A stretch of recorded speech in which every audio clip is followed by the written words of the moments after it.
Con l'avvio della colata in cemento di quella che sarà la pila numero 9 del nuovo viadotto, partita a Genova la fase della ricostruzione del Morandi, ipotesi inaugurazione primavera 2020. Sestri Levante si avvia al termine la progettazione del depuratore a Ramaia, in consiglio la pratica di acquisizione di un terreno che consentirà un posizionamento migliore dell'impianto. Crescono i consumi e l'occupazione, calano le vendite per le imprese. Liguria avanti piano, presentato il rapporto 2018 sull'economia ligure di Bankitalia. Cicagna in festa per il patrono San Giovanni Battista, benedetti e inaugurati i lavori di restauro della casa canonica a servizio del vicariato della Val Fontana Buona.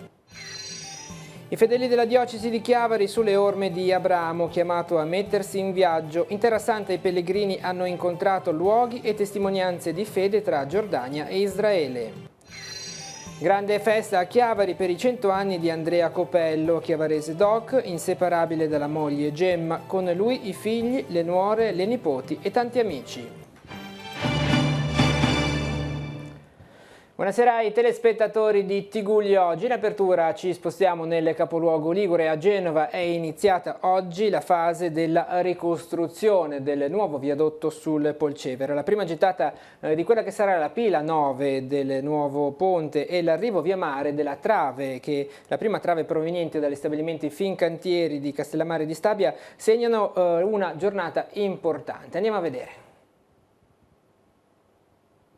Il simbolo della ripartenza è stata definita così la prima gettata di cemento per la prima pila del nuovo viadotto di Genova. A poche decine di metri da quello che resta del vecchio Morandi, che sarà demolito con l'esplosivo venerdì, il ministro per le infrastrutture Toninelli, i commissari per l'emergenza e quello per la ricostruzione Toti e Bucci e l'amministratore delegato della joint venture per Genova, Nicola Meistro, hanno premuto il pulsante rosso che ha dato avvio alla colata di calcestruzzo di quella che sarà la pila numero 9. Si comincia così ufficialmente a costruire il primo pilastro, le fondazioni, poi il primo pilastro di quello che sarà quel ponte progettato da Renzo Piano che sostituirà il ponte Morandi crollato. Questo credo che sia il primo atto simbolico per arrivare qua. Ovviamente sono mesi che si lavora in questo cantiere, sono mesi che si prepara il terreno, vedete tutto il ferro che è stato già sistemato, vedete qua di fianco a noi il ponte che è già stato smontato e sul lato di là che voi non vedete venerdì verrà fatto implodere e quindi scomparirà quella sagoma di quel moncone che gli italiani ormai tristemente si sono abituati a vedere. Per quanto riguarda i tempi di realizzazione, il ministro Toninelli ha parlato della primavera del 2020 come momento per l'inaugurazione. Io penso che per la fine dell'anno sia in piedi, lo si possa finalmente vedere e per la primavera del 2020 finalmente lo si possa inaugurare. Sarà, penso, un momento straordinario di rilancio e di riscatto per Genova e per tutta l'Italia. La cerimonia è proseguita poi con le firme da parte dell'autorità sul cemento fresco. Dopo l'avvio della colata, il gruppo è poi salito a bordo di un'imbarcazione per attendere l'arrivo in porto a Genova della chiatta che dallo stabilimento Fincantieri di Castellammare di Stabia, dopo 5 giorni di navigazione, ha trasportato gli elementi d'acciaio che all'interno dello stabilimento Fincantieri di Sestri Ponente diventeranno il primo impalcato del nuovo ponte di Genova. Il carico è composto da 9 elementi in acciaio larghi 10 metri e lunghi 15 metri per un peso complessivo di 450 tonnellate. È stato approvato all'unanimità un ordine del giorno che impegna la Giunta regionale ad attivarsi presso il Ministero della Giustizia per anticipare gli effetti del decreto legislativo relativo all'ampliamento della competenza dell'ufficio del giudice di pace. Nello specifico, nel documento approvato dal Consiglio regionale nella seduta di questo pomeriggio si fa riferimento agli uffici di Chiavari, fondamentali per la loro vicinanza alla popolazione, operativi dal maggio 2018 nell'ex Palazzo di Giustizia. Notizia che abbiamo sul nostro sito teleradiopace.com. La politica amministrativa adesso, depuratore, frana di Villa Rocche Turismo, sono alcuni punti all'ordine del giorno del Consiglio Comunale di Sestri Levante. L'Assemblea inizia a lavorare intorno alle 19:30. In sintesi i temi principali che saranno discussi. La progettazione del depuratore a Ramaia procede con rapidità, l'iter è quasi al termine. Uno degli ultimi tasselli attende oggi l'approvazione del Consiglio. Si tratta, spiega il sindaco, dell'acquisizione di un terreno che consentirà una collocazione più idonea dell'impianto. Consente di orientare il manufatto del depuratore in un modo meno visibile dalla strada, dal percorso pubblico dell'area, quindi consente una miglioria progettuale e una collocazione più idonea e migliorativa proprio dell'assetto del depuratore. Altro tema al vaglio del Consiglio, il movimento franoso di Villarocche. L'Assemblea è chiamata a votare l'acquisizione di un'ultima parte di un terreno privato per il consolidamento dell'area, un intervento che nella parte pubblica è già iniziato da alcuni giorni e proseguirà nei prossimi mesi. Dovrebbe tranquillizzare anche tutti gli abitanti della zona, sia quelli di Riva Trigoso che stanno sotto la frana che gli abitanti della zona di Villarocche, perché dovrebbe mettere a posto tutta la nuova franosità che si è verificata nell'ultimo anno. Tra i punti all'ordine del giorno c'è anche il turismo. La prima pratica riguarda alcuni lavori migliorativi all'Hotel Miramare, che dopo il duro colpo inferto dalla mareggiata chiede di realizzare una nuova copertura di collegamento tra gli spazi comuni e le camere e un centro benessere aperto a tutti, non soltanto ai clienti. Queste migliorie probabilmente potranno consentire un percorso di richiesta della quinta stella da parte della struttura stessa, quindi un arricchimento del tessuto turistico di Sestri Levante. La seconda pratica infine è il cambio d'uso di 4 immobili al piano terra di Viale Mazzini, realizzati 10 anni fa e ancora inutilizzati. Erano destinati ad uffici, ma di fatto non hanno trovato mercato in questo decennio con questo utilizzo. Così, su richiesta del proprietario di dare un'altra destinazione, proponiamo al Consiglio Comunale la destinazione con un vincolo decennale di alloggio vacanze che appunto anche in questo caso arricchisce con un tipo di turismo diverso ma l'offerta turistica del nostro territorio. E all'ordine del giorno del Consiglio Comunale di Sestri Levante anche 5 interrogazioni e 5 mozioni su vari aspetti, dal degrado di Piazza Italia al Parco di Sant'Anna, al contenzioso di Viale Roma, alla proposta di costituzione di una commissione consiliare antimafia. E si è riunita questa mattina la Commissione Pubblica Istruzione del Comune di Chiavari per fare il punto in merito alla succursale chiavarese del Liceo Linguistico da Vigo. Era presente alla riunione il responsabile del patrimonio della città metropolitana di Genova, Fabio Paglia, che ha tracciato un quadro globale di tutto l'andamento delle scuole medie superiori di secondo grado del comprensorio, quindi anche quelle di Chiavari. Per quanto riguarda il linguistico, ha confermato che nei giorni scorsi è stato sottoscritto il contratto d'affitto dei locali del seminario vescovile, dove a settembre saranno ospitate le prime 2 classi per un totale di 53 iscritti. Il canone per il primo anno scolastico sarà pari a 30.000 euro, mentre il secondo sarà di 40.000 euro. Sono necessari lavori di adeguamento per accogliere i ragazzi che saranno a carico del seminario, il rifacimento dei bagni esistenti, la costruzione di uno ex novo, l'imbiancatura di locali e il completamento della messa a norma degli infissi. È stato presentato il rapporto 2018 sull'economia ligure di Banca Italia, un'analisi molto dettagliata che mette in luce una ripresa moderata dell'economia ligure, con una ripresa dei consumi e dell'occupazione, ma per contro un calo delle vendite da parte delle imprese. Sentiamo. Liguria avanti piano. Il rapporto di Banca Italia sull'economia regionale nel 2018 mette in luce un ritardo rispetto alla media italiana nel recupero dalla crisi, anche se nel corso dell'anno è proseguita una moderata espansione. È aumentata la produzione industriale, ma questo non ha avuto un riflesso su un analogo incremento delle vendite. Il fatturato è diminuito, specie nella componente estera. Invece la spesa per gli investimenti fissi, grazie a condizioni distese di accesso al credito, ha recuperato la contrazione del 2017. Le famiglie liguri nel corso del 2018 hanno speso di più per i consumi e questo grazie ad un miglioramento della situazione occupazionale, specie per quanto riguarda il lavoro dipendente. Si è registrato un incremento degli occupati dell'1%. È cresciuto il tasso di disoccupazione, ma questo perché è aumentato il numero degli inattivi che hanno iniziato a cercare lavoro. Attenzione però, se è vero che le famiglie liguri si caratterizzano per una maggiore ricchezza rispetto alla media nazionale, dovuta in larga misura alla componente immobiliare, è vero anche che è più alta l'incidenza delle situazioni di povertà assoluta. In connessione con il consolidamento dei livelli produttivi è aumentato il fabbisogno finanziario delle imprese, con conseguente incremento della domanda di credito bancario sia da parte di imprese industriali che dei servizi. Le famiglie liguri si indebitano di meno però rispetto alla media nazionale. Alla fine del 2018 il debito delle famiglie nei confronti di banche e finanziarie rappresentava il 44,5% del reddito disponibile, un dato invariato rispetto al 2011, inferiore alla media nazionale e inferiore alla media del nord-ovest. Ovest, a conferma della tradizionale prudenza delle famiglie liguri nell'indebitarsi. Rallenta il mercato immobiliare, le compravendite nel 2018 sono scese rispetto al 2013 e sono diminuiti anche i prezzi. Ha pesato sull'andamento dell'economia ligure il crollo di Ponte Morandi, che ha determinato una diminuzione del traffico container ed anche un lieve calo nei flussi turistici dopo un quadriennio di costante crescita.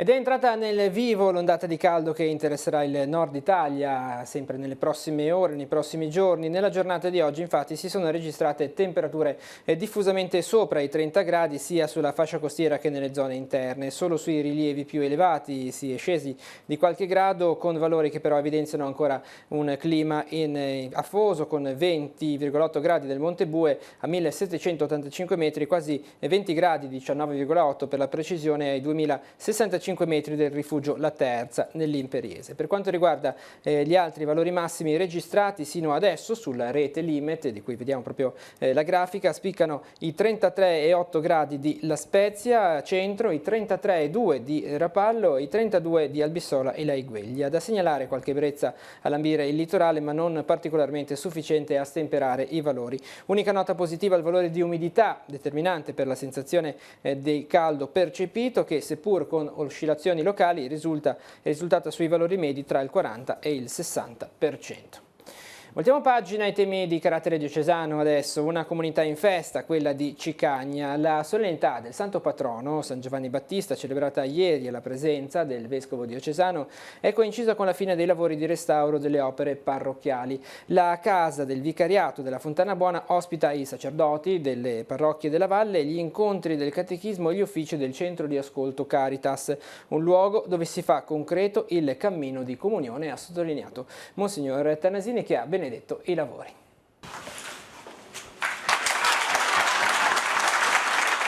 È stata la piccola Marianne, nipote di Etturin di Prato, storico sacrestano, fuochista e campanaro di Cicagna, a tagliare il nastro per l'inaugurazione della restaurata casa parrocchiale, edificio al servizio della chiesa di Nostra Signora dei Miracoli, ma anche di tutte le parrocchie del vicariato della Val Fontana Buona. Qui risiedono infatti i sacerdoti in servizio nelle diverse comunità di fedeli. Qui è stato allestito un nuovo salone con tanto di impianto di proiezione per gli incontri e le riunioni. Qui, al piano terra, sono stati trasferiti i locali del centro d'ascolto Caritas, che quest'anno compie i 10 anni di attività a servizio del territorio e che in questi anni ha prestato aiuto a quasi 900 persone. Abbiamo consegnato 2570 pacchi dal 2013 ad oggi. Abbiamo aiutato con contributo per il pagamento di utenze, affitti e altre spese per una cifra di 46.345 euro. La festa per l'inaugurazione è coincisa con quella del patrono di Cicagna, San Giovanni Battista, ad impartire la benedizione ai locali al termine della celebrazione eucaristica presieduta nel santuario il vescovo diocesano, che ha voluto sottolineare come in questi spazi si porti avanti nel concreto un cammino di comunità e di fraternità condivisa. A fare gli onori di casa Don Mario Moltedo, parroco dal 2006 e che a settembre lascerà il posto a Don Marco Gattorna. L'auspicio da parte sua è che le opere parrocchiali siano una casa aperta, sempre più luogo di incontro e di condivisione di tutta la comunità fontanina. Ed è una casa per tutti. Mi piacerebbe che la sentiste sempre così e che continuasse ad essere così. Don Mario è stato ed è l'anima anche di questa casa parrocchiale. Quando lui è arrivato nel 2006 qui a Cicagna, il vescovo gli aveva proprio chiesto questo, di arrivare a Cicagna cercando di creare fin da subito questo desiderio di comunione. I lavori hanno visto il rifacimento del tetto con l'ardesia donata dalle ditte della Fontana Buona, delle facciate, dei serramenti e all'interno la realizzazione di nuovi bagni a norma di legge e anche un nuovo salone polivalente. Anche a Casarza Ligure, nella suggestiva e antica chiesa romanica di San Giovanni, si è rinnovata la devozione a Giovanni Battista, una tradizione sempre molto sentita e partecipata dalla comunità, che numerosa ha partecipato alla processione con l'Arca del Santo, che ha percorso l'antica mulattiera che passa accanto alla chiesa, e alla Santa Messa celebrata all'interno della chiesa millenaria. Sull'esempio di Abramo, chiamato da Dio ad abbandonare la sua terra per quella promessa. Così i pellegrini della diocesi di Chiavari sono stati chiamati ad abbandonare certezze e luoghi comuni per immergersi nell'esperienza di fede derivante dall'incontro con la Terra Santa, luoghi e persone che hanno arricchito l'ultimo pellegrinaggio in Giordania e Israele che si è appena concluso. Sentiamo. C'era uno sguardo iniziale che abbiamo voluto dare ai pellegrini ed era l'Ech Lekah. Proviene dalla Genesi, al 12° capitolo, l'invito che Dio fa ad Abramo. E l'Ech Lekah significa vai, vattene dalla tua terra, dalle tue abitudini, crea una rottura con tutto quello che sono degli atteggiamenti che ti tengono soffocato, schiacciato. E quindi offriti a una sequela che sia liberante, che sia appassionante. E mi sembra che sia venuto proprio così. Difficile trovare un momento su tutti che ha caratterizzato questo viaggio, tanti comunque gli eventi significativi, i momenti significativi. Le occasioni, le proposte sono molteplici. Anzitutto gli incontri con i volti, con le persone. Non è un viaggio con la crociera, non sono i soliti pellegrinaggi che sono un po' standard. Ecco, quello che abbiamo maturato lungo tutti questi anni di attività ci danno la possibilità di vivere degli incontri, degli appuntamenti con delle persone. E quindi immediatamente mi viene da pensare nel patriarcato il cardinale Potiche, anziano, 95enne, ma colmo di sapienza. Mi viene da pensare ai bambini sordomuti delle Fatah, oppure quando siamo stati anche a gennaio con le nostre suore di Urtas. E sono le persone, i volti, anche quelli più semplici, le persone che incontriamo lungo il tragitto. Poi anche ci sono delle immagini che rimangono nella memoria, sono le meraviglie della natura, il deserto, il Wadi Ram, il Wadi Kelt, Masada. Il deserto è sempre un luogo privilegiato di incontro con Dio. Quali sono adesso i prossimi appuntamenti, le prossime esperienze di viaggio, di pellegrinaggio? Ma sono molteplici. Come ormai è tradizione, noi abbiamo fatto quest'anno, abbiamo ripreso, l'anno scorso era stata sospesa il pellegrinaggio a Lourdes e quest'anno l'abbiamo di nuovo riproposto, così come c'è stato il Terra Santa, il Libano, nuovamente il Terra Santa con la Giordania e si conclude quest'anno il programma con il Sudafrica.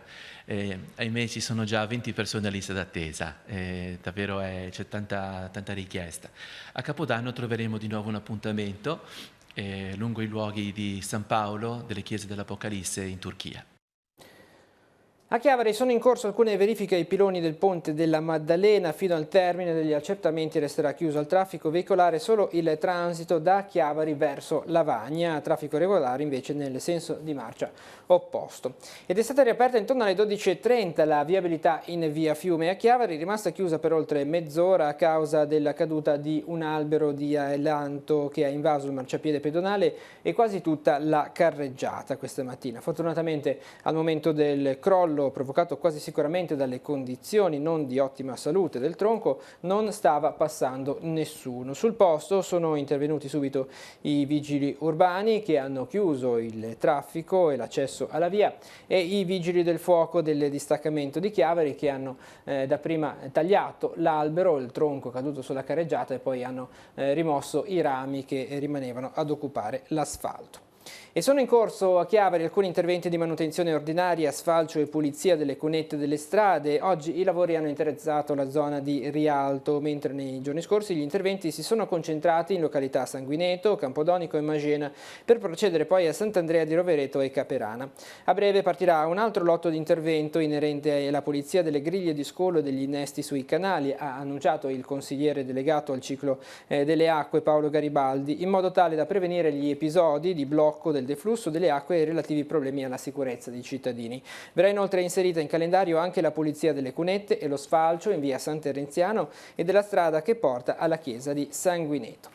Ed l'ennesimo sgombero nella parte terminale di piazza San Giovanni Paolo II a Chiavari. Questa mattina gli agenti della Polizia Municipale hanno fatto allontanare le persone presenti che si erano introdotte nell'area attraversando i varchi fatti tagliando e forzando la recinzione e costruendo rifugi di fortuna. I manufatti sono stati rimossi e sono state ripristinate le cancellate e le condizioni igienico-sanitarie del posto. Anche quest'anno la Croce Verde Chiavarese offre il servizio di guardia medica pediatrica. L'iniziativa è gratuita per i turisti e gli abitanti dei comuni convenzionati e ha un risvolto benefico. Il punto di riferimento è come sempre l'ambulatorio di Largo Casini a Chiavari. Vediamo. Quando sarà attivo? Sarà attivo da questo sabato, quindi da sabato 29 giugno, sarà attivo tutti i fine settimana e i giorni festivi fino ai primi giorni di settembre, dalle 9 alle 19. Ci sarà un pediatra fisso qui in sede, qui da voi alla Croce Verde di Chiavari? Sarà presente un pediatra e sarà anche disponibile per eventuali visite a domicilio. Come funziona il servizio? Il servizio è gratuito per i comuni in convenzione e che sono quelli appunto indicati nella locandina che è appesa, che affissa anche in tutte le farmacie del Tigullio. Per i residenti ed ospiti dei comuni non in convenzione viene richiesto un contributo di 30 euro, mentre invece è richiesto un contributo di 40 euro per le visite domiciliari. Questi soldi però non restano qui.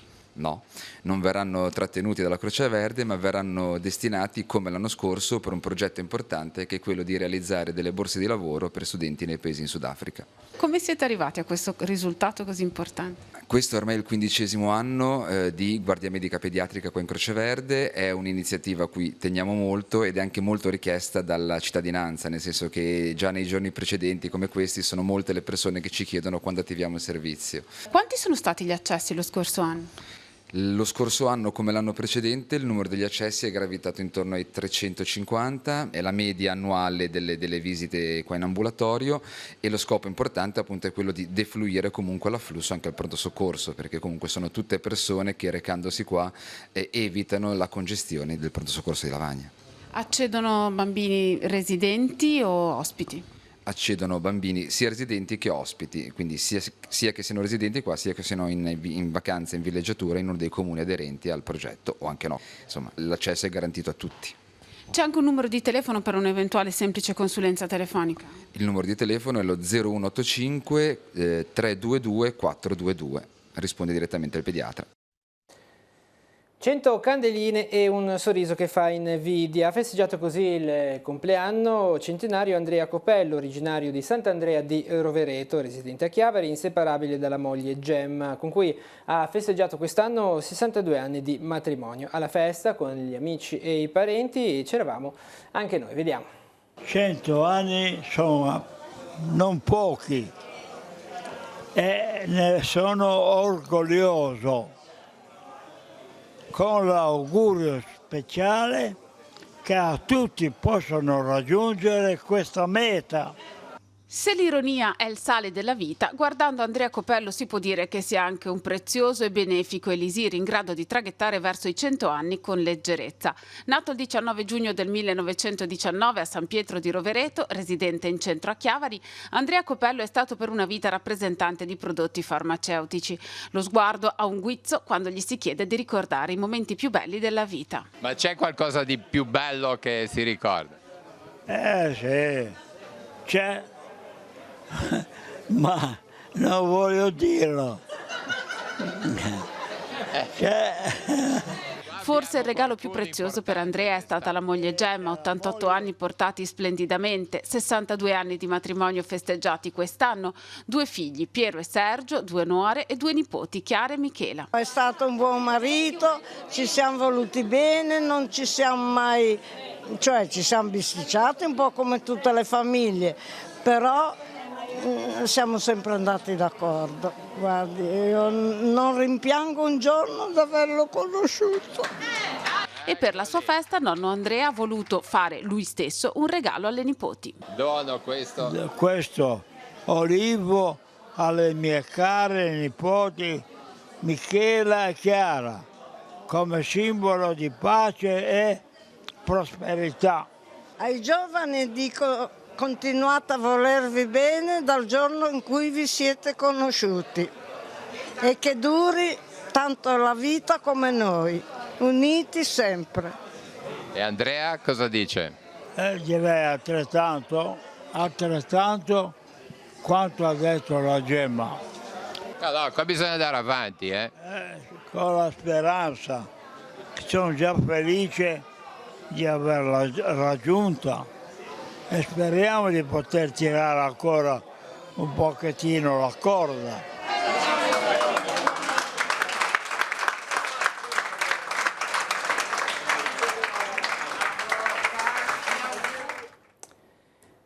E le interviste realizzate alla festa per i 100 anni di Andrea Copello saranno trasmesse questa sera nella trasmissione Si può dare di più, in onda alle 21:10 su Telepace 1. Nel corso della rubrica potrete seguire anche 2 servizi relativi alle iniziative organizzate nel Tigullio in occasione della giornata mondiale del rifugiato. Uno sguardo adesso agli appuntamenti in agenda per la giornata di domani.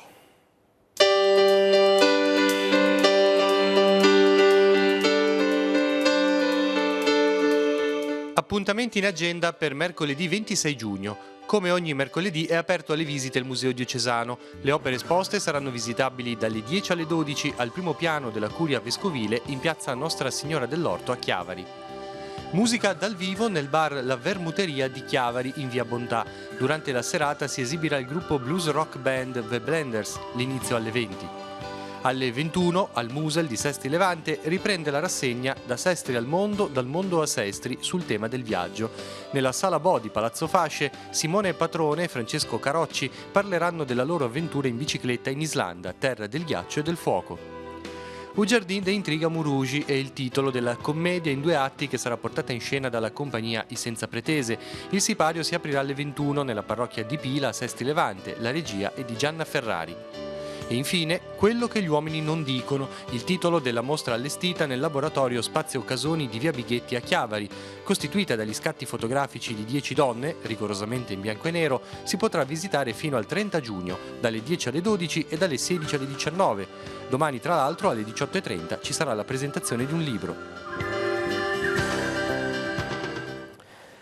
Con l'agenda di Telepace si conclude questa edizione di Tigullio oggi. L'informazione torna domani mattina alle 7:30 con il TG Rassegna Stampa. Continua sul nostro sito teleradiopace.com e sul canale 187 Telepace News. Grazie per essere stati con noi e buon proseguimento di serata.